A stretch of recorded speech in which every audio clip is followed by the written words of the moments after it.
Tell us a little bit about what you saw and being able to relay that message to Cora when you watched Kimbrel pitch and kind of help out so he wasn't tipping his pitches.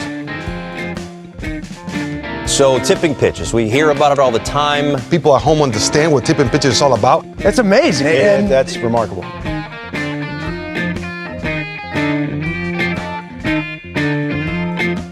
Alex, hello. How are you? Happy New Year. It's good to see you. Happy New Year, Bob. It's good to see you too. It's been a few weeks since we recorded this here podcast. It's 2025. Do you have any goals for the pod in 2025? I can tell by the look sweeping over your face that this is the first time this question has occurred to you. Right, that I would have goals for this podcast.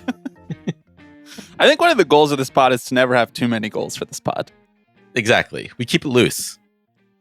Yeah, right. That's how we stay organic. Would you say I don't want to box ourselves in. Would you say it's like punk rock? It is. Yeah. We're the punk rock of podcasts. In that spirit, I'd like to read you a list of names, and I want you to tell me what these names have in common. These are names of people, mostly men, some women. Are you ready? I'm so ready. I can't believe you already came prepared with a segment. You're just meet the new Bob, same as the old Bob. I can't change. Just like Macklemore said in his famous song. Nice. Same Love? Is that what that one's called? That's the one. And to be clear, you just have one verse from that song tattooed on your shoulder blade, or you have the whole song? No, it's just the one verse. The chorus. I made my wife get the other one. Okay. Great. Which is ironic. Love to you and yours. Okay. Here are the names. Ralph Lauren, Lionel Messi, William Sanford Nye, George W. Romney, David M. Rubenstein. Brace yourself for this next name. George Soros, George Stevens Jr., Denzel Washington, Anna Wintour. A couple other names for you. Jose Andres, Bono, Ashton Baldwin Carter, Hillary Rodham Clinton, Michael J. Fox, Tim Gill, Jane Goodall, Fannie Lou Hamer, Irvin Magic Johnson, and Robert Francis Kennedy. That's RFK Sr., if you're keeping track at home. Alex, this is a list of names. Do you know what these names have in common? Well, I know most of these people are on your personal Mount Rushmore, right? As in folks who you seek to, whose footsteps in whom you seek to follow. No, but these people are on my speed dial. Or that's good. Particularly, you got the Rolodex ready. Anna Wintour and George Soros. No, Bobby, are these the recipients of the Presidential Medal of Freedom? I wish you didn't know. I know. But the thing is, this was also the thing I was most excited to talk about with you. 19 great leaders. Well, 19, why not 20? 19 great leaders who have made America a better place, according to the outgoing president, Joseph Robinette Biden Jr., a man who is 83 years old and who is not going to be the president in approximately 14 days. Some say hasn't been in much longer than that. 14 months. David M. Rubenstein. David Rubenstein. I'm so glad that he's on this list because it gives us a reason to talk about this collection of people. My favorite are the 4 posthumous awardees of the Presidential Medal of Freedom. Like, what does that accomplish? Like RFK, good dude. I think. I guess. Maybe. He died like 50 years ago. Famously. Anna Wintour is really funny. Like, this is the most online and just like offline list I could have possibly imagined. A combination of people who are like reviled and like kind of beloved, but like with controversy. Yeah, I mean, like most of these people, probably a net negative on society. Not Denzel Washington, though. Not Denzel Washington, absolutely not. But Rubenstein is probably at the top of that list of net negatives on society. Probably. I don't disagree. I'm just clarifying. I don't even remember what some of the other names on there were. Right? Would you say that's Soros because they didn't probably bring back the other end of that spectrum? But would you say that he's a net negative on society because he refused to bring back Corbin Burns? You know. Where's Mike Elias on the list, Joe? What do you have to say about Mike Elias's performance and refusal to spend money as the general manager of the Baltimore Orioles? Rick Perlstein, who is the intrepid chronicler of the American conservative movement over the last 50 years or so. Nice use of intrepid. Thank you. You're welcome. Actually had a piece that came out a couple weeks ago in the American Prospect, this sort of long column about Rubenstein in particular. It's called King David. And I recommend you to read it, Bobby, as well as the listeners of this podcast, because it breaks down in really wonderful terms just how odious the nature of private equity is. And his I'm not role familiar with that. No. I'm reading about this for the first time. Private equity? Private equity? What? Anyway, it's a good piece. He discusses the various bits of historical memorabilia that Rubenstein collects, and then says, I'm going to read to you, Bobby. Okay. Mm-hmm. Says, waxing rights, waning tyranny. David Rubenstein pays tens of millions of dollars to pose for selfies with that saga's heroes, the saga of the Magna Carta and Constitution. Even as, in the present day chapter, he and his are actually the story's bad guys, at the cutting edge of stopping any future advances in human liberty, dignity, and equal rights, clawing back those that already exist. King shit. That's a great line. That is quite literally king shit. It's civics washing what he does. He pretends to be interested in the American project so that he can do private equity. And baseball is just part of that, honestly. Baseball is part of the American project, right? It's part of the American lore and myth. And so David Rubenstein buys a team and he talks about how much he wants to give back to Baltimore. I don't really think he's actually that interested in baseball. There was a lot of high hopes when he came in, and maybe he would like them to spend more money, but Mike Elias doesn't want to. That was one of the rumors of the last month that maybe we'll talk about in this upcoming episode, where we catch up on everything we missed in the last month of doing our main character month. But we're off to a rollicking start for 2025 with this list here. George W. Romney. Is that Mitt Romney's dad? Mitt's father? Okay. Correct. Yeah. Just in case you're wondering. Is he alive? No, he's one of the 4 posthumous awardees. Okay. What did he do? I don't know. I don't know. But he's free now. He's got that Medal of Freedom. That's what it is, right? It's the Medal of Freedom? Yeah. Okay. The Presidential Medal of Freedom, which is awarded to great leaders who have made America a better place. Mm-hmm. Lionel Messi, famed Argentinian soccer player. Bono. All those concerts in the Sphere, they got him something. It's going to be pretty bleak when in 10 years from now, someone is putting one of those around Big Donnie's neck. I was going to say it's going to be pretty awesome when 10 years from now, someone's putting one of those around Steve Cohen's neck. From bringing title home to Queens, baby. Right. The duality of man right there. Private equity is such an interesting name for what David Rubenstein does, because private equity is kind of obscuring what it actually is. Private equity, like equity, the word's close to equality. We're trying to, spread the wealth. But it's like private. He's like funding it out of his own pocket, right? All right. Are you ready to move on from Joe Biden, like the rest of society and history? Not really. Okay. Like I said, we're going to do kind of a grab bag of everything that we missed over the last month. I'm just realizing now that we didn't even really talk about how we're going to do this, Alex, which is going to be fun for you and for me and probably for the listener, I hope. Before we do that, I am Bobby Wagner. I am Alex Baisley. And you are listening to Tipping Pitches.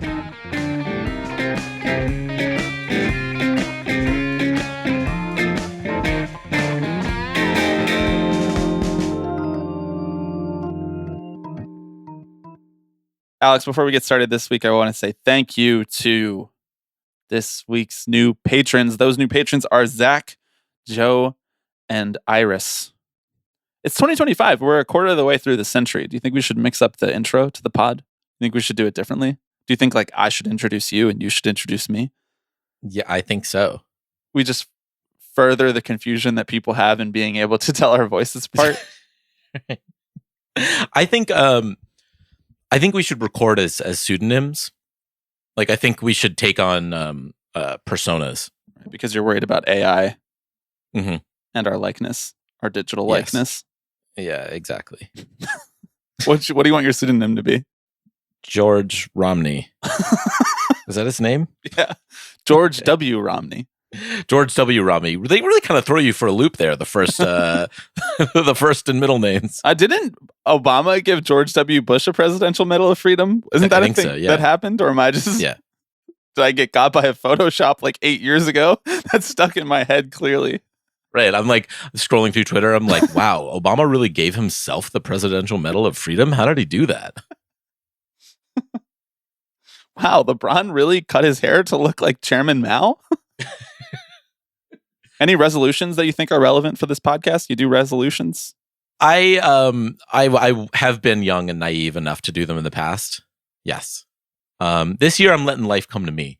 You know, I'm letting life make its resolutions about me. I'm letting it all happen. Taking whatever one pitch at a time, so to speak. Right, exactly. Whatever the gods have in store for me. I resolve to follow through on that. Trust the process. It'll yield the results that you're looking for. Mm-hmm. Yeah. Jesus, take the wheel. Yes. How long do More you think I simply. could go on these metaphors for how you handle life? I don't know. I'm trying to read more. Oh, cool. That's, one of the maybe one of the most 3 popular resolutions of the that folks can do. It's like gym, Tan laundry. Yes, pretty much. I don't know. What about you? I tried to read a book a month last year and I fell just short and I read 10 books, but I could definitely do that this year pretty because good. I didn't really start doing that until like April of last year, if I'm Yeah. being honest. So I'll probably re-up that one. But no other real resolutions, I don't think.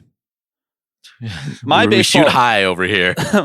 my year resets when baseball starts. I don't acknowledge January 1st, as people who are waiting for the Tipping Pitches holiday cards can acknowledge. That's correct. January 1st is not my new year. It's March, whatever opening day is this year. I didn't even look. They're coming. Those cards are coming. They look beautiful. Right. They would have been just say. really funny like 3 weeks ago. And this time, at like when you do receive them, then they'll be like pretty funny. And if we waited like another month, it wouldn't be funny at all. But if we waited like 4 months, it would be really funny. Yes. So June 2025, keep your eyes peeled. It's a good bit. It's a good bit. Patreon.com/tipping pitches. That's where you can go to sign up to be one of the recipients of that holiday card next year. You can also get access to bonus episodes, of which we put out 2 per month, one every other week. What did we do on the Patreon this past month? Oh, we did a watch along Did you watch of along? the film Angels in the Outfield.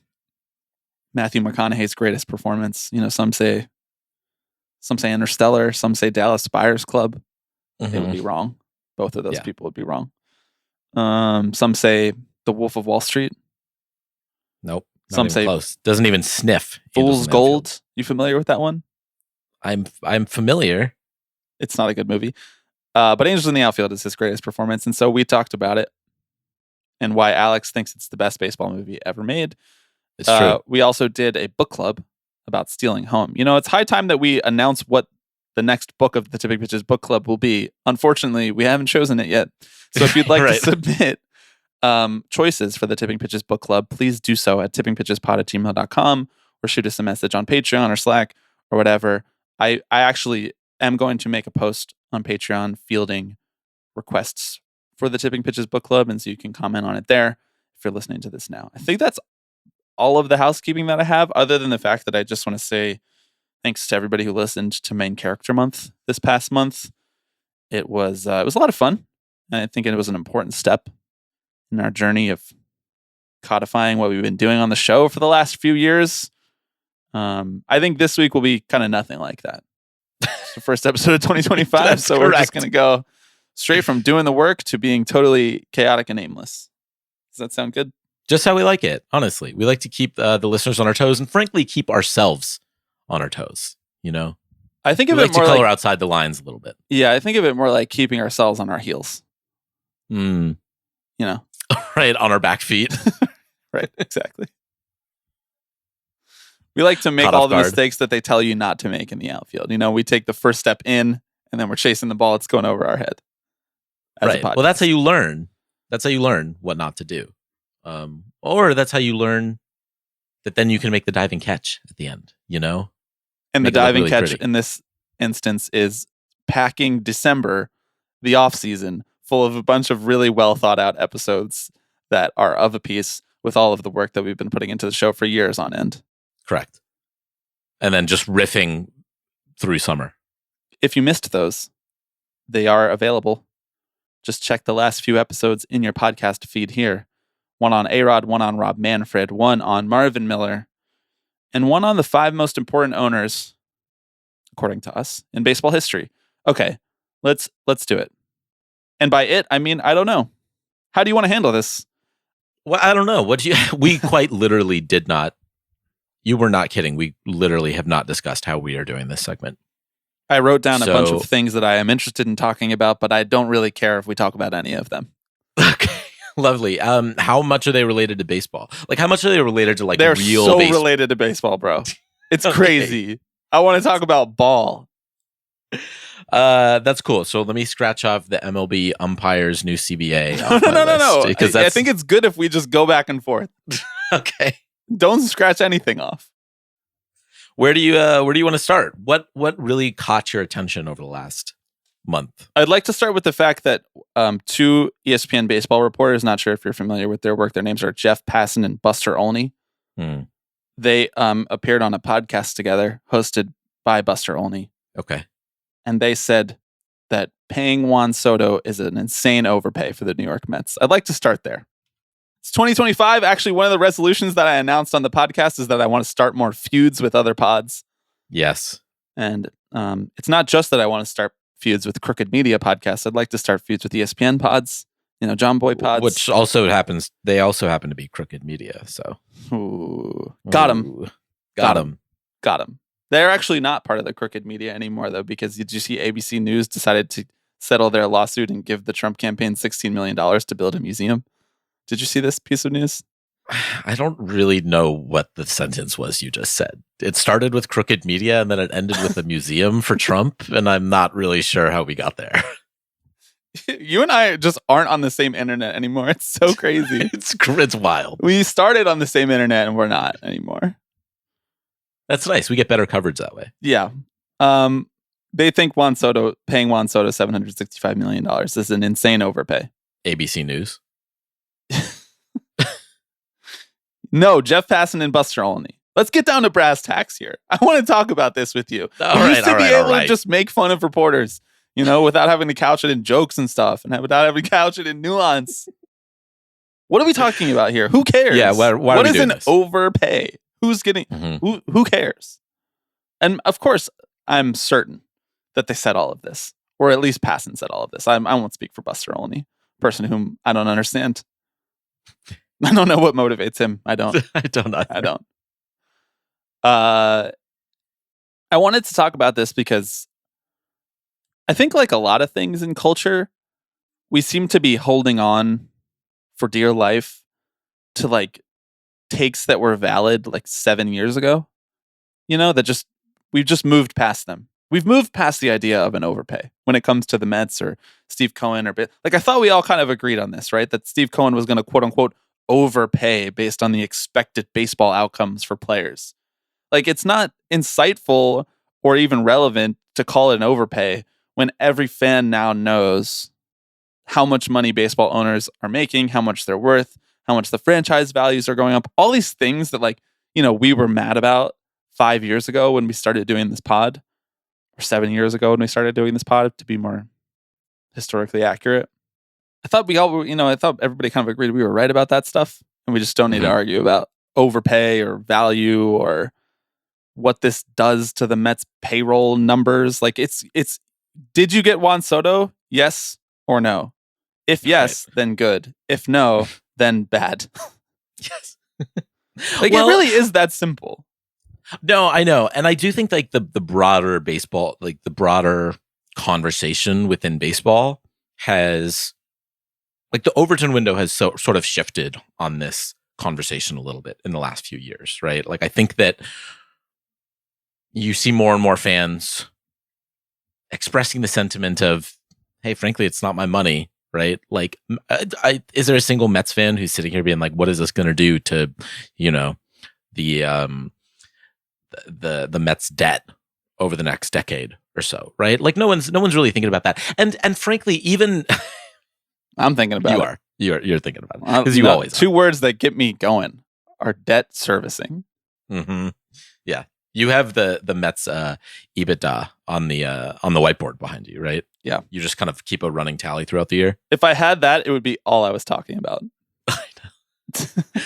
But like the thing is, even with reporters like Passan, the window has shifted, right? And you know, it's interesting that you bring this up because, thank you, Passan. You're welcome. You're a great host. You're such a good friend. Thanks. Thanks. You look great today, by the way. So do you. You have that New Year glow. You know, I can't wait to see you later when people are listening to this later tonight. Mm-hmm. For our January 6th that's true. event planning. Our little celebration.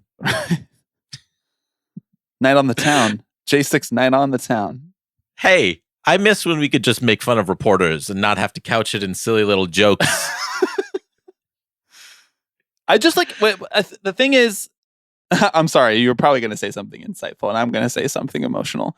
But yes, the thing is like, I just don't understand the like function of the media to come on a podcast for two people who are very plugged in the baseball world or in the sports world in general, not even to single out Passan and Olney, because this happens in other sports too, to just like talk like a front office person.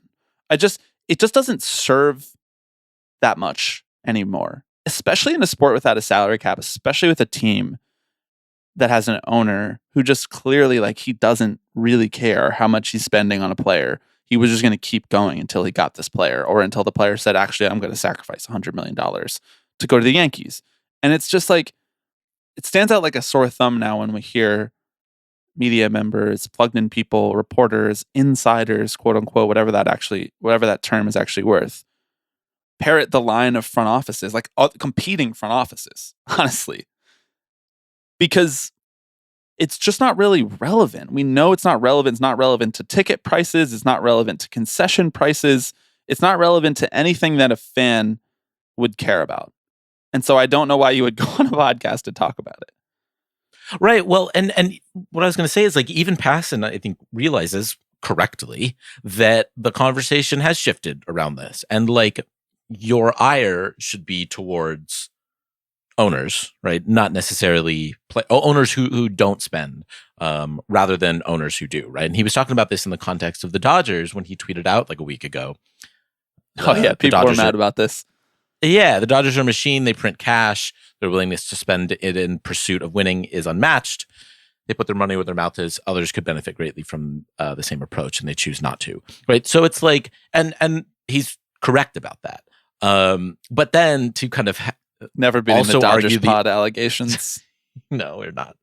But it's like in pursuit of fairness, you kind of have to say, well, all right, yes, it's really the owners who aren't willing to spend who should be receiving the ire of fans, but also like, let's be real, the Juan Soto is getting overpaid, and it's like, well, in relation to what, like the quote unquote like fair market value of his services. That's what he got.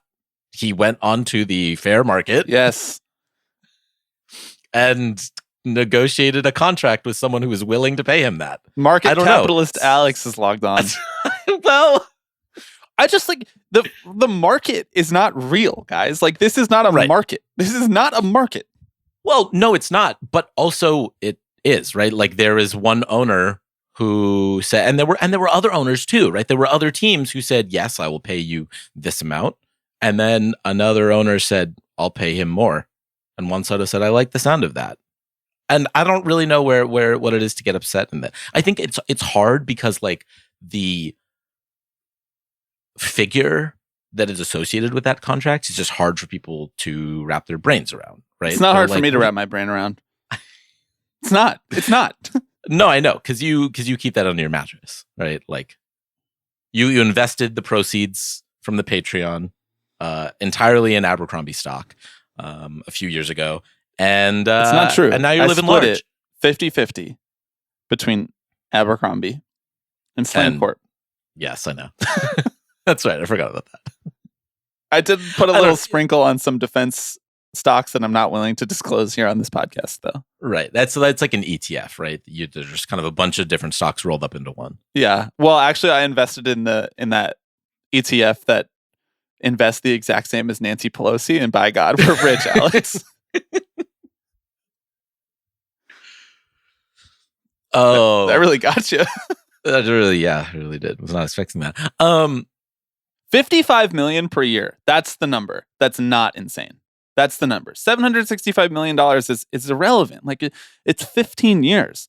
It's a decade and a half. Like trying to predict whether or not a $55 million AAV is going to seem insane 15 years from now is absurd. It's absurd. It'd be like trying to predict the presidential election in 2048. It's just not, it's not a relevant exercise. I'm voting for you then. I don't know that. I wasn't born here. I'm here on an H-1B. Please don't fire me from this podcast, please. Dear God. It's fine. You're cheap skilled labor. So Was that joke Keep you on the around. line? Was it over the line? Do I have a little room to the line? Like, what do you think? I think you got a little bit of room. Okay. I'm just Yeah. making sure. Topical. You're doing well on that front so far. I don't know. This conversation, this line of conversation feels particularly sort of odious, given that there's a new CBA that is going to be renegotiated in a couple years, or I mean, it will be renegotiated, in the coming 2 years. And a salary cap is going to be, one of the key conversation points, I think, in that, right? Owners have always wanted that. And I think more and more, Evan Drellick of The Athletic wrote an article a week or two ago that discussed this, right? That they are probably going to make it a priority, like they always try to do, right? But again, you can point to Juan Soto's contract, and you can point to Jeff Passan and Buster Olney and say, see, even the lamestream media thinks that things have gone too far. Now, I don't think Passan is going to be the one who moves the needle for players, but you can certainly move the needle for fans. And I think that matters some. If you have fans who are all of a sudden are like, yeah, a salary cap might work. That we kind of do need that in this sport. The persistence of the salary cap among fans, like the ideal version of baseball, is something that I'm actually really interested in talking about. And I know that we've talked about it so many times, but I feel like it's almost worth a whole episode to dig into why fans want a salary cap so bad, whether it's just a case of inception from the 94 strike, whether it's a case of looking around at every other sport and thinking, oh, there's more parity or it's more fair in this. But that's just like ahistorical. There is way more parity in baseball, even though there's no salary cap. There in salary cap sports like the NBA, and some of this is because basketball as an individual, you actually can have much more of an impact on winning than you can in baseball when you're just one individual player. But in salary cap sports like the NBA, like you guys want to talk about AAV, go over and look at what James Harden is making, Go look at what Chris Paul was making on his max contract. Go look at what Jason Tatum is going to be making in 2 years. Like, it's like double. It's like double most baseball players. Because there's a salary cap and because they're a max player and everybody else just gets squeezed. There is no middle class left. There's not even like an upper middle class or like a lower upper class like there is in baseball. That stuff, like, that shit actually matters. Max Fried gets 8 years, $218 million. Yeah, it's not 55 million AAV, but I would argue that he would get less if there was a salary cap because the Yankees would already be paying Aaron Judge whatever the max contract would be, and it would probably be a higher percentage of what their payroll would be. And so that would squash everyone else down. I mean, I just don't, the persistence of the salary cap and this notion that like everyone must be equal. It's an interesting almost like bastardized socialist idea that fans seem to love. And I could get behind it, sure, if we were going to say we're going to split the revenue exactly this way, and they're going to be transparent about the revenue, and that's going to lead to the salary cap. But they're not going to do that. They're going to spend the whole time arguing about what is baseball related income, just like in basketball. They spend the whole time arguing about what's basketball related income. Yeah, I don't know. If you, we've expressed this sentiment before on the pod, but like, if you as an owner feel like you can't keep up with some of the other big money owners in this league, this game ain't for you. Sorry, the game has changed. Earning money from your fruit and vegetable empire doesn't cut it anymore. Sorry. Play that tune. He's got carrots and lettuce and mushrooms, porcini, the vegetable king, Bob Castellini. You need to be loading companies up with debt so they go into bankruptcy, and then you can reap the profits. Right. I'm just calling it how it is. In other words, you're saying no more welfare for the poor owners in Major League Baseball? I mean, yes. You've got bootstraps. All right, let's move on. Yelling about an opinion that Jeff Passan and Buster only had about the Juan Soto contract like 3.5 weeks ago. That was good. That's what people come here for. Mm-hmm, What's on your list? What do you want to talk about? Dude, I don't know. Let's see. Diamond Sports Group is now Main Street Sports Group. Really? Mm-hmm. Dang. Yeah. They've emerged. Speaking of bankruptcy, they're back. Did they go through a bankruptcy? Diamond Sports Group? Oh, Diamond Sports Group. Yes. Sorry. Yeah. In my head, I was thinking Diamond Baseball Holdings? Diamond Baseball Holdings. I was like, they went bankrupt? That's you were like, to whoa, me. wait. I thought the whole They point. own the entire minor leagues. Yeah, exactly. Okay, no, okay. although did you see they are trying to bring their minor league baseball model to MLS. They're trying to roll up a bunch of like minor, the equivalent of minor league MLS properties as well. Sick. I'm sure that's fine. I, for one, welcome our feudal overlords. Well, I think it's a really good thing for private equity to really spread its tentacles, like that's what it was invented for. And so we just have to kind of let it play out, let it see how it affects an industry. We don't have any examples. We're just not working with enough data to really be able to say whether or not private equity being in control of the majority of an industry would be good for that industry. Right? Like I'm like one of those guys that's like, let's let the data speak. Exactly. You're not coming in it with any preconceived notions, I didn't really have anything to say on Diamond Sports. On Main Street Sports Group. I wanted to update you because we have been Main noted. Street? Main Street. Sure. Main Street Sports Group, which operates the FanDuel Sports Network, as you might recall. No. They don't operate it. That was just a licensing agreement. Wait, well, but right, FanDuel isn't FanDuel paying for the naming rights for the channels they run? I guess, yeah. I don't really know how any of this works. Main Street Baseball Holdings? Is that the full name? No, Main Street. No, it's not Diamond Baseball Holdings. And the owner of the Cubs is hang on, wait, let me think about this for a second. The control person of the Cubs is Tom Ricketts. Yes. Oh my God. New year, new me, everyone. New year, new Bob. I just have to think I have to go through like a long thought process in my head, and I have to remember that they are the Ricketts, and then I have to remember that there's Pete and Tom, and then I have to remember that Pete Ricketts is the one that I'm hoping has a campaign finance scandal, and then I'm like, it's not him, so that's how I remember that it's Tom Ricketts who owns the Cubs. That's a fun little mnemonic device. It seems convenient. Nothing that I do is convenient. Do you think that this process is out of convenience? I remember it's Tom because I have a photo with him. I'm like, that's my guy. You're like racking him up, dude. Yeah, I know. You have a photo with Tom Ricketts. You have a photo with JJF. JJF. Mm-hmm. Yeah. We got to get you. Those are the only two, but we got to do more. There was that time that Steve Cohen was taking photos with fans outside Citi Field, but you didn't get there in time. That was before the Mets playoff game in October. Mm-hmm. We could get you a photo with him, though, I think. I think Hal Steinbrenner would be a tough one. Yes. You could definitely get a photo with Middleton. Oh, yeah. The man of the people, Middleton. Right, exactly.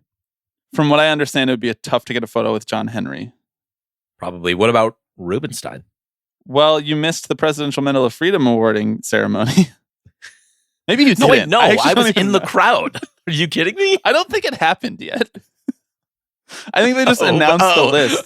Get your ass down to DC. You know, I'm mixing it up with like whatever the other one that like whatever Liz Cheney got. Is that correct? Yeah, that Sanders got that too. Like Kamala was presenting him with something. I saw a video of that. No, that's something else, I think.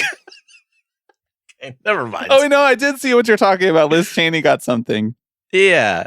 And it was like the highest civilian honor or whatever. I was under the impression that the Medal of Freedom was the highest civilian honor. I agree. Why That's even all they call got it the anyway. Medal of Freedom if it's not the highest honor? By the way, I just yelled, "You got to get your ass down to DC" on the episode of this podcast that is coming out on January 6th. Playing a dangerous there, game brother. here. Playing a dangerous game here. This is good. I'm glad Main Street Sports Group brought us here. Main Street Sports Group. Is that supposed to be like we're not Wall Street, we're Main Street kind of nod? Exactly. Yeah, exactly. That's like, high concept. We're the TV network of the people. Yeah. A really relatable thing is when you pay your executives a shit ton of multi-million-dollar bonuses and bankrupt your company. That's a thing that happens on Main Street a lot, but would never happen on Wall Street. I'm always reducing my debt from like 7 billion down to 20 million or something. I don't know. Do you want to talk about your debt? We might have some financial advisors listening to the pod. We might. How do I get rid of it? Because I've been holding out for Joe, frankly, and he's let me down so far. You got a couple more days. Right? He could go burn it all down mode like some... Right. I'm the guy who's like, Dark Brandon just hasn't picked his moment yet, you know? Like he's biding his time. He's waiting. I'm going to have to put a And stop then to boom. this, actually. I'm going to have to put a stop to this. You just said Dark Brandon. The pod might be over for the day. We're scrapping this. We're starting from the beginning. Hi, everyone. Hello. All right. What's next on your list? Well, since we're scrapping everything that just happened, I'd like to talk about Juan Soto and Jeff Passan. Just kidding. I'm just kidding. I wrote a lot of stuff. That actually That's happened good. in the baseball world. You're so good. Thank you. Yankees free agency, biggest unsigned free agents, Corbin Burns. Any of those piquing your interest? I wrote down you can buy better odds on DraftKings. Oh, I saw that. And you are doing that, right? I've already signed up. You can buy better odds? That's just... Bro. That is racketeering. That's what it is. We learned what racketeering is for this purpose. Years ago, we learned what racketeering means. That's racketeering. Mm-hmm. That's paying for protection. That's paying to rig the system for you. You can't buy better odds on the lottery. You can't. Right. You can't. Wait. So you think that the fans here, the players are the ones doing racketeering? No. I think the companies are the ones doing racketeering. This is DraftKings, right? Yes. Yeah. All right. And I can say all this because I don't have any relationship to DraftKings.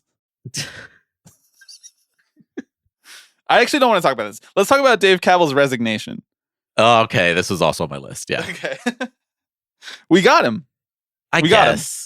No. I'm just saying, like, for the purposes of the Tipping Pitches 2024 bingo card, we snuck it in. Oh, I see. We got him in the calendar year 2024. I did predict that Dave Kaval would resign, and guess what? He did. Mm-hmm. And once again, another resounding example of me being right. And all it had to do was come at the expense of the entire A's organization and everybody who worked there. Exactly. So I'm very happy for you. Thank you. Round of applause for you. Round of snaps. That little rat face motherfucker. Get him. You know, you wrote a very strongly worded and I thought very effective and clear-headed newsletter about the resignation of Dave Kaval. Me, on the other hand, I just fired off some tweets. Mm-hmm. Would you like to do a brief summary of the thesis of this newsletter, or would you like to just point people to the direction that they can find it? Well, you can go to patreon.com/tippingpitches and read it there. But the gist of it is that, like, I don't know. When I saw the news, right, I initially was incredibly elated, I guess. I don't even think I was, right? I was like, fine, it was about time. Yeah, this is like a president replacing their chief of staff. Like anything's right. going to change. I'm like, okay. And it felt a little different because he's become the very public face of the A's organization, right? And so obviously A's Twitter was, having a field day A's over what? this. A's Twitter? I sorry. Nope. We're bringing back Twitter in 2025. I'm tossing the style guide. Only if Mark Cuban can get in on the game. Please. No, he's too busy democratizing healthcare. Sorry, I don't know if you've heard. I thought Jeff Bezos was going to do that with the Amazon healthcare thing. He is. Yeah, bro. Are you on that One Medical wave? I'm not. I have real healthcare. Thankfully. Although, speaking of Amazon, wait, really quickly, speaking of Amazon, yeah. I did watch the documentary Union yesterday, which is about the unionization efforts at Staten Island's JFK 8 facility. Mm-hmm. The formation of the Amazon labor union in the election that they won to get about 8,000 people. I guess that's a spoiler alert if you watch the documentary, that they win the election. But I thought it was a really interesting, thought-provoking, painfully realistic at times depiction of the experience of forming a union and winning an election and all of the uphill battles that you face along the way. And in this case, it's literally against the most evil corporation on the planet at the moment, pretty much. We're one of the top 10 most evil corporations on the planet. That'd be a good off-season pod for us. Power rank the most evil corporations. Definitely our wheelhouse as a baseball podcast. Correct. And I would just like to say, if you listen to this podcast, you're probably interested in unionization or the process of unionization or what it actually looks and feels like.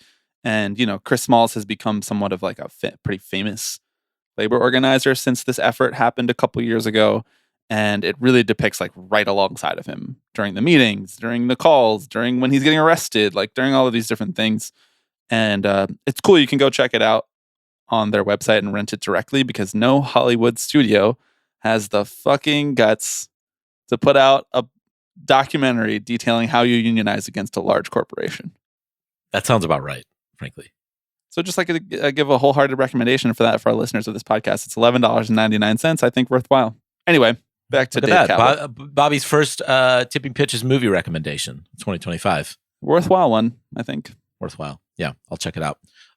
Wait, what were we talking about? We were talking about Dave Kaval. Yes. And then we got started talking about healthcare. I don't really know. I don't really know how we got there. Mark Cuban. Oh, Mark Cuban. He's disrupting healthcare. Yeah. All right, we've put everything back in the tube. All right, now we can get back to Dave. I don't know. Kaval so perfectly represented the like hollow corporatism that I think defines the modern baseball team. Just the absolute lack of self-awareness, the lack of empathy for fans, the glossy PR sheen that covered everything he did. I don't know. It was all smoke and mirrors. Like, it was meant to distract. It was meant to placate. And it was meant to hold folks at bay until the A's could get their ass out of town, which they did. So, I don't know. I guess what he did was quote unquote successful because he got the A's to leave. I don't know. He came in with high hopes, with the goal of getting the A's a new stadium. And he got some renderings. He got quite a few renderings, which is not nothing. Because you have to like go to Chat GPT and you have to type in design me some renderings for my new ballpark. And then you have to wait. You have to wait for the renderings to load. And it's a lot. It takes an emotional toll. Yeah, then you have to go to confession. You have to apologize for all of the trees in the Amazon rainforest that you tore down by just doing that. It's tough. I like how process. I like how I think that water is the real issue there. I don't necessarily think they're cutting down trees for AI. Well, there's no trees left to cut down because John Fisher already cut them all down. There it is. Full circle. I think that Dave Kaval is like neutral evil. You know, how does that spectrum work? Yes. It's like chaotic good, chaotic evil, neutral good. Right. He's like neutral evil. He doesn't really there was a couple moments in there where he was like particularly odious in the way that he acted to fans on Twitter and stuff, but he's a suit, you know? He's not even a suit. Exactly. He's a quarter zip, you know? And to me, the most detestable part of the whole Dave Kaval experience for the last 24 to 36 months or however long you want to make that window is that there is even space in the baseball world for a person like him. He's a fucking lobbyist. He's nothing. He has nothing to do with baseball. He's a lobbyist.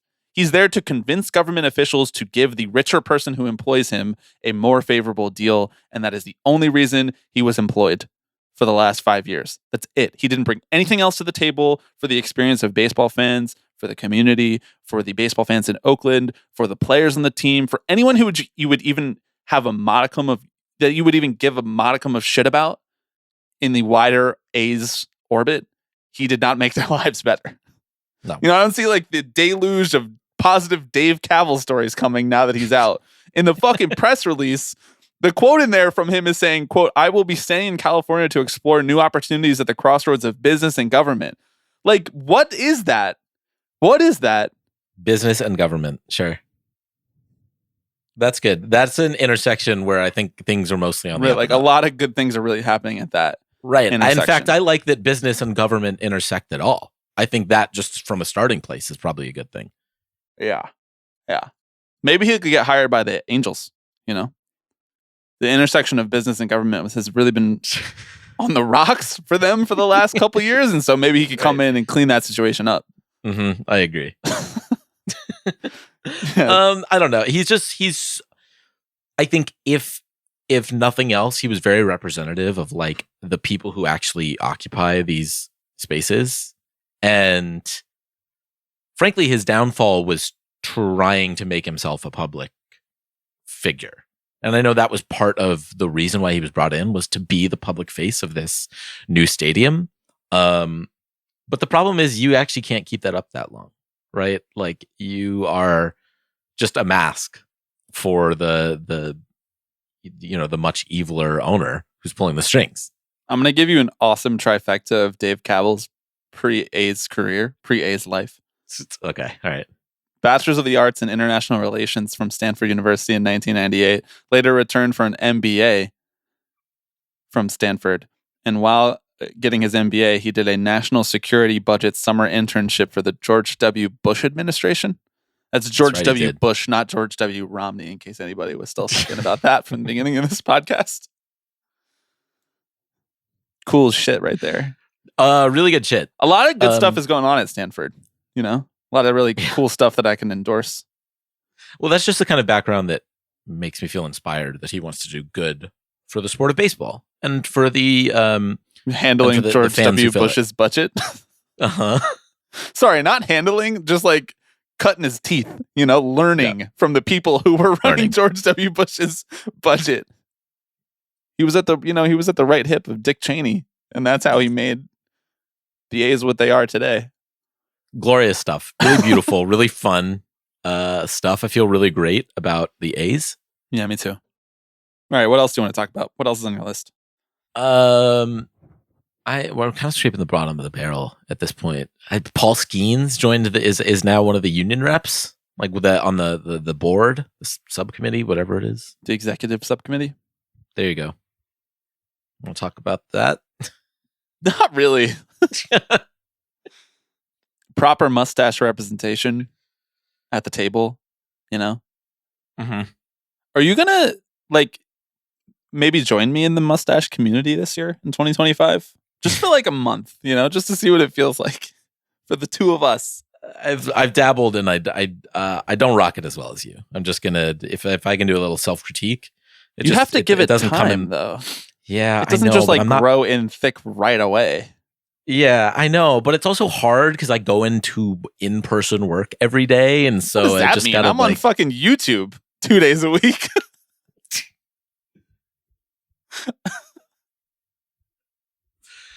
Oh, we'll see. If you can give me the tricks of the trade, all right. There's not a lot of tricks to this trade. Help honestly. me condition it. I'm not doing a lot. Just kind of letting it happen. Okay. Paul Skenes, yeah, that's cool. I think it's cool when young people get involved in their union. That's what I'll say about that. Yeah, I think it's interesting. All the representatives who moved against Bruce Meyer at the beginning of the year are all off. I think it's Flaherty, Happ, and Giolito. Yeah. My boy Marcus holding it down for the old heads. Notable. I think Lindor is off too. Lindor is off. I think just because his term expired.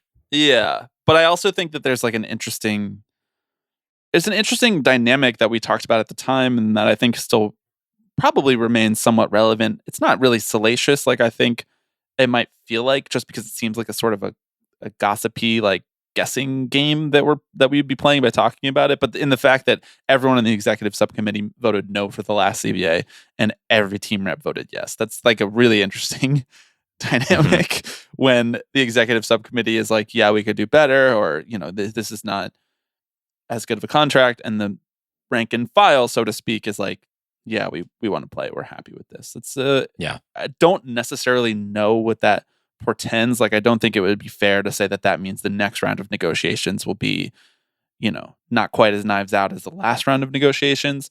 I think a lot of frustration happens when the owners just immediately default to a lockout. I think that starts to boil the blood of the players, the very competitive group of rank and file players who are in the MLB Players Association. So I'm curious to see how that goes, but I'm really not, like, I don't really want to speculate about what are the internal dynamics of why some people are not on the executive subcommittee or are on the executive subcommittee. To your point about Paul Skenes, I mean, he seems kind of like a motherfucker, you know. He seems like a serious and intense guy. Yeah. So like, well, I was like, oh, new Max Scherzer just dropped. You know, right, like exactly. Put this guy in a suit and have him walk up to the owner's table. You know. Okay. Can we talk about? You know what? Actually, no. I'm going to save that one for 3 Up, 3 Down on Patreon later this week, which is something that we're doing. Is that what we're doing? Yeah, I think we should. Okay. All right. I think we should do a 3 Up, 3 Down of the off season so far. That's what I had written. That's awesome. I just burned all of my things on this here podcast. First up, David Rubenstein getting the Presidential Medal of Freedom. Right.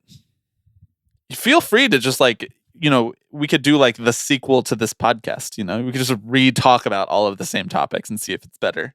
Yeah, it's avant-garde podcasting that I don't know how our listeners would respond to. That's Alex and Bobby's version. You know.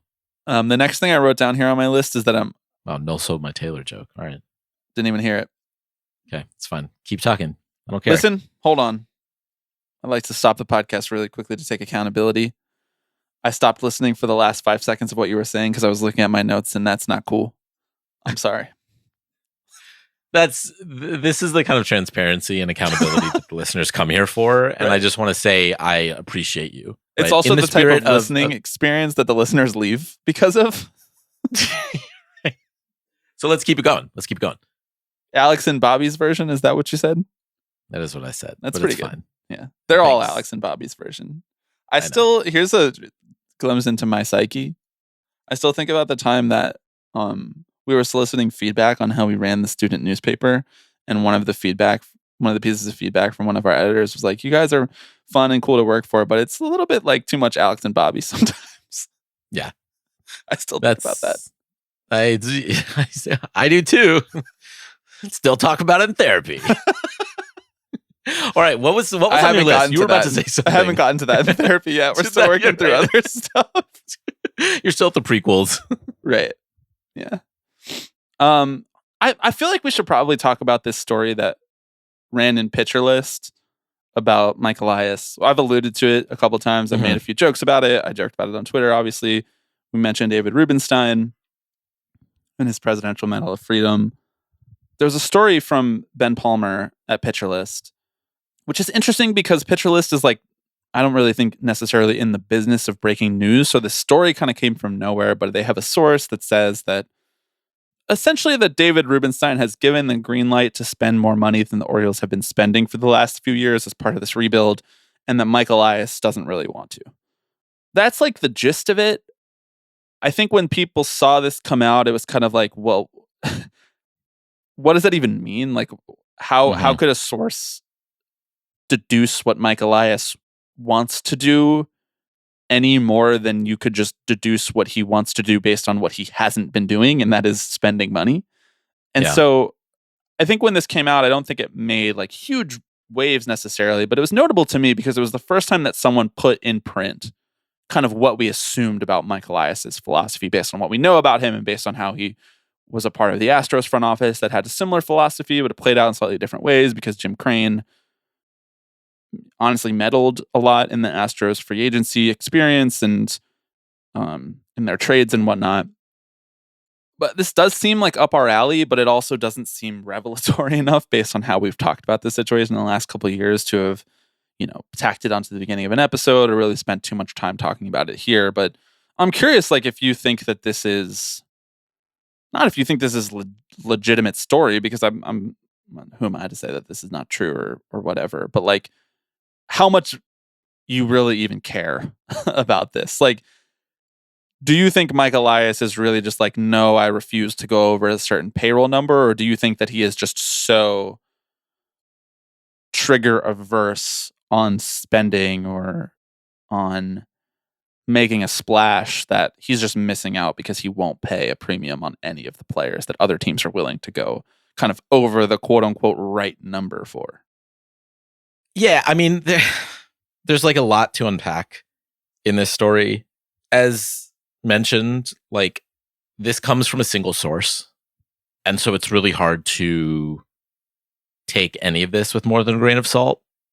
It is a single anonymous source, right? So, and that's not to cast doubt on the truth of the article or anything like that.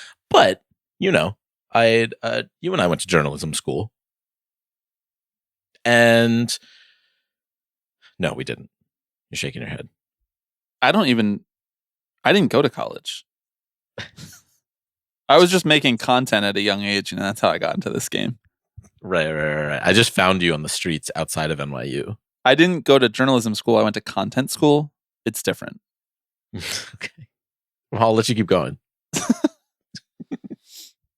Sorry. In 2025, one of my resolutions is to gaslight you into thinking that we didn't actually meet at NYU journalism school. So you will find success with that very quickly. Right. I'll just tell you the that. First step to gaslighting someone is telling them what you're doing exactly how you're doing it. Yeah. I'm gonna forget by this time next week. That's fine. You're good. You actually are. And I don't listen to the podcast, so I'll never hear it. What podcast are you talking about? This is not a podcast. What are we doing? We're on the phone.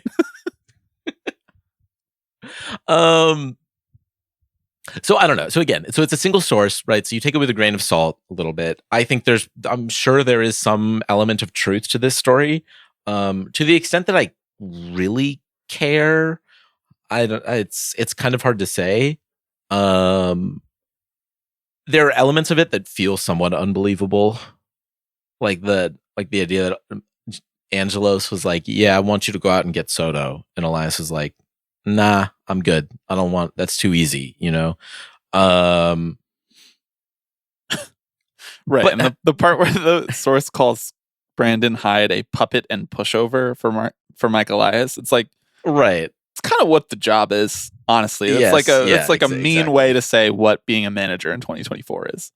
Yes, quite literally. So I don't know. A lot of this feels just kind of like in-house drama. Yes. And it's not really on the fans to try and discern what it means or where the blame is placed. Because frankly, I mean, the blame lies with like all of them.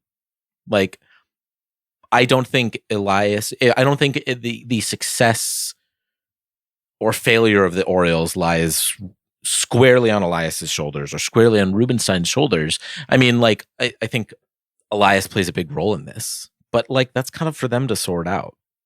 And if he doesn't want to spend money, then great, you'll build up a pipeline of talent. And if you don't do that either, then you will be out of a job. And I don't really know what to tell you.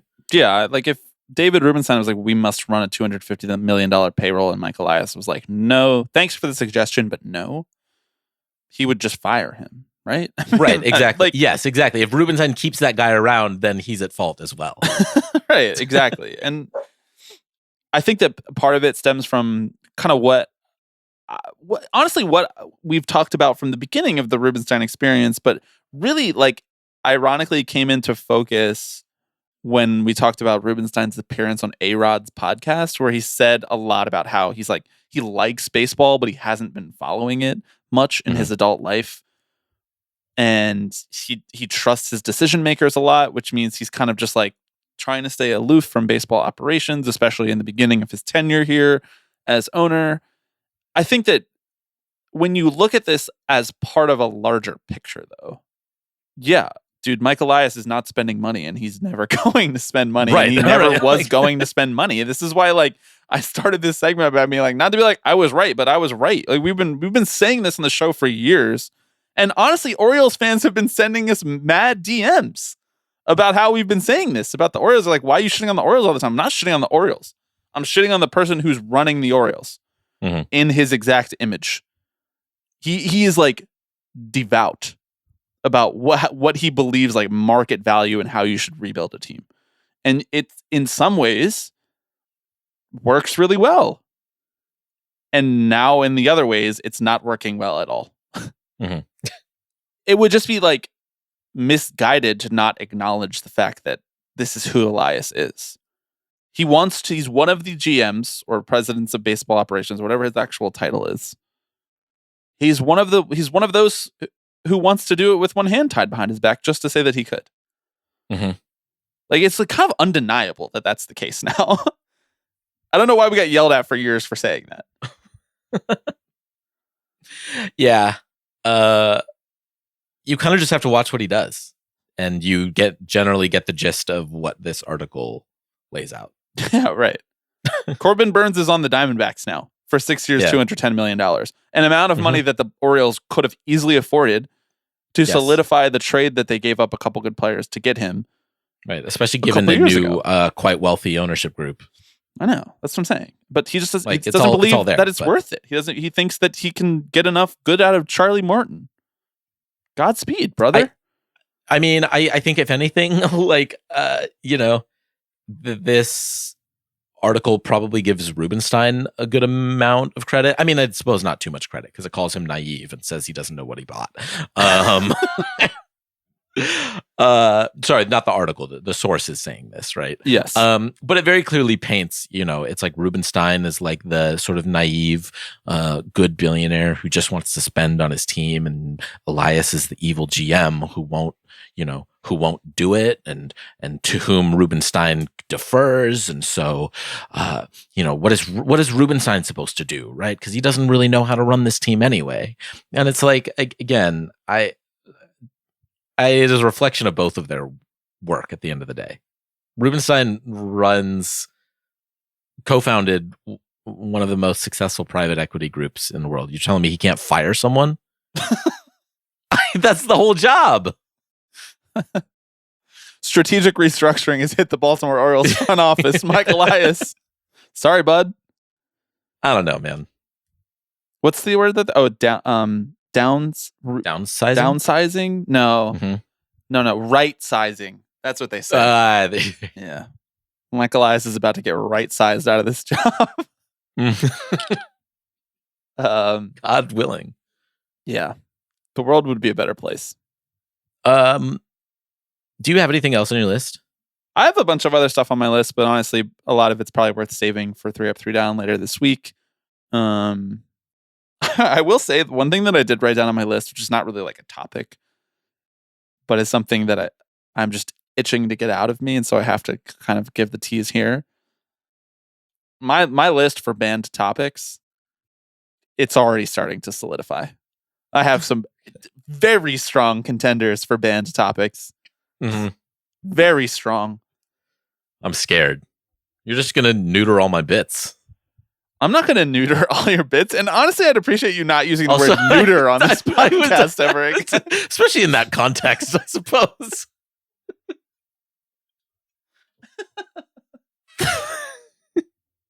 No, You no, have no. never It's done all- anything with my bits, Bobby. It's all certainly not in our college dorm. It's all stuff that lives rent free in my head, basically. So you don't have to worry about it. Okay, all right, that's good. My bits are safe. Like, why does everybody care about contract structures? Why does everybody care about net present value, bro? Like, it's not. Save it. Oh my god, man! I feel like I'm losing my mind. Anything else on your list that you want to hit on before we get out of here, or should we just? No, quite literally, no. I can keep reading from the Rick Perlstein article about David Rubenstein. That Rick Perlstein article seemed good. I don't know why you didn't text it to me. Because I saw it last night. I was up. You probably were. Actually, probably wasn't. I went to bed kind of early last night. I'm back. Oh, I'm cutting back again on caffeine. I'd let it slip back to kind of like 2 to 3 caffeinated drinks a day. Now I'm cutting it back to 1, sometimes 2. I think it's good. You know, you go through cycles. Sometimes you need 1, sometimes you need 4.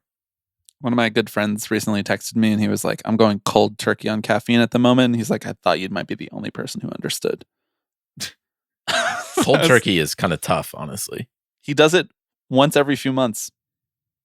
Just resets the tea. Just a little tea break. Yeah, he says that caffeine makes him really tired after he gets really like kind of accustomed to it.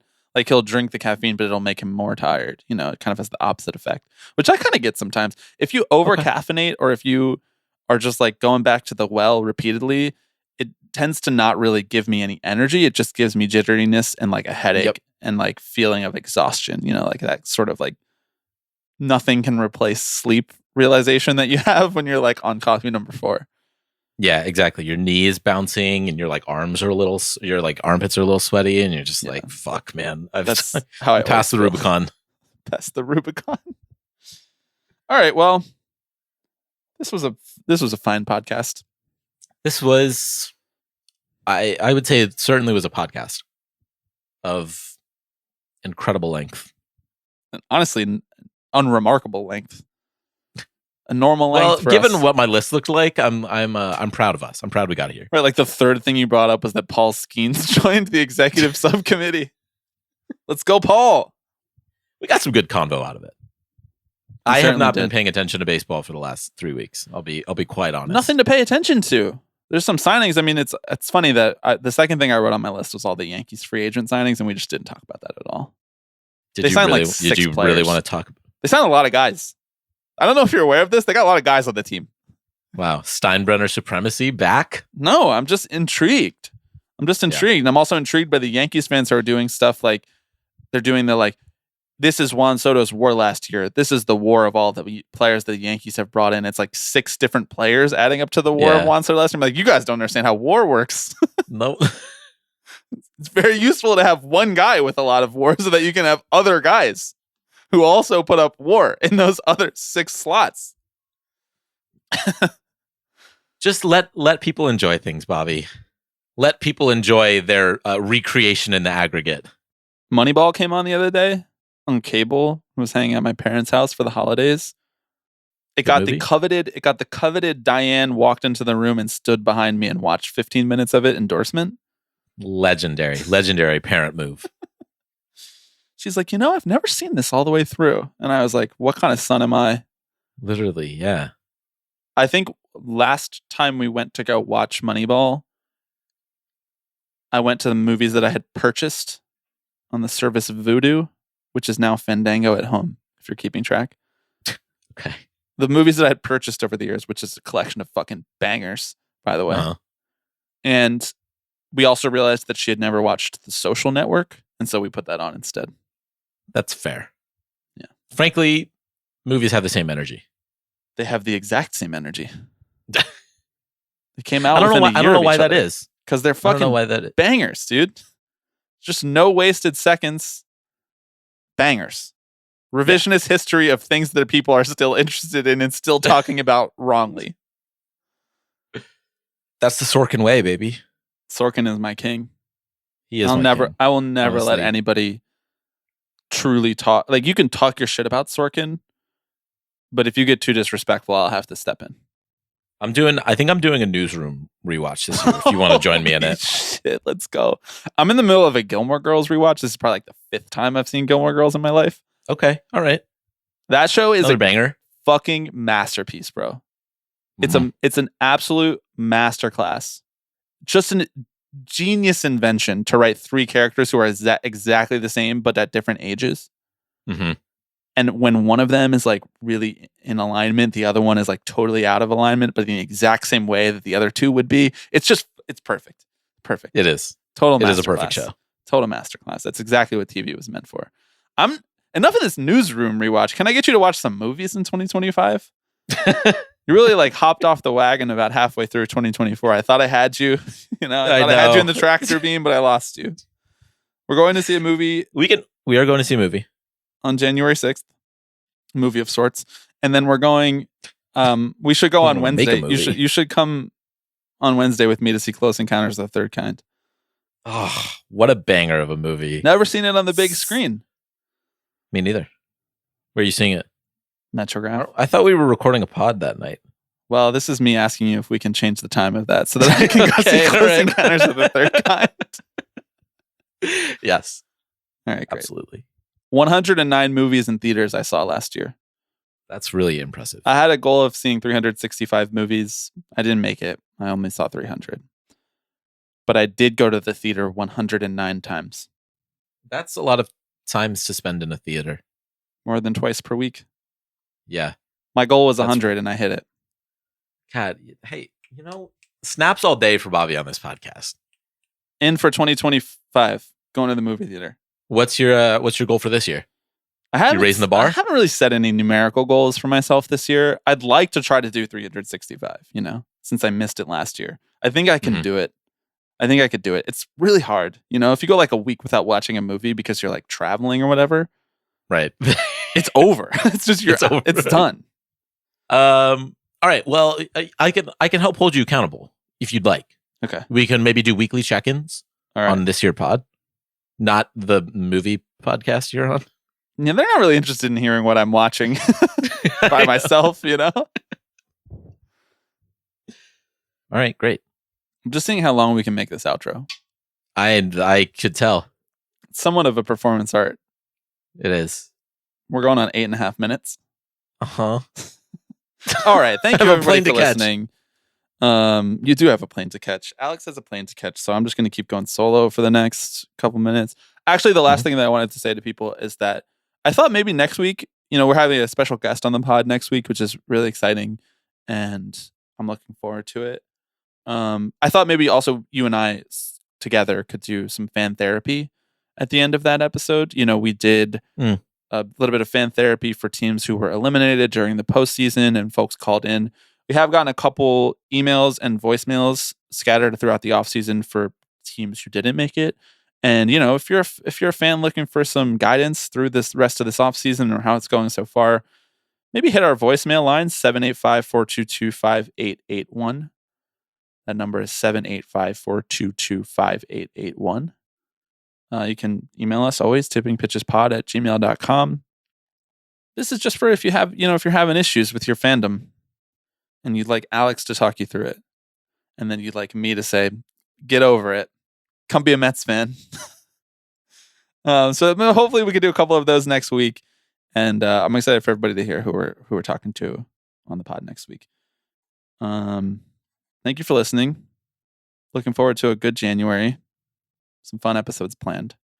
And we'll talk to you next week. Hello, everybody. I'm Alex Rodriguez. Tipping pitches. Tipping pitches. This is the one that I love the most. Tipping pitches. So we'll see you next week. See ya! Those are sick sweatpants. They're really comfortable. They look comfy. They're a little long. Nice and loose. They're dragging on the ground. Yeah, but they don't have... I'm really out on elastic bands around the waist. Or, ankle. Around the ankle? Yeah. You're out on like the jogger, like kind of like tapered cut. Yeah, ones. I'm out. It just makes the rest of the pant fit weird because if it rides up at all, it looks like you're wearing parachute pants. That's why I just keep mine ridden up the whole time. It's not comfortable. I don't want something grabbing my ankle. You know, I'm not in a horror movie. That sounds like a skill issue to me. You know what? No, it's not a skill issue. It's a you're speaking with pretty privilege right now. You and your slim legs.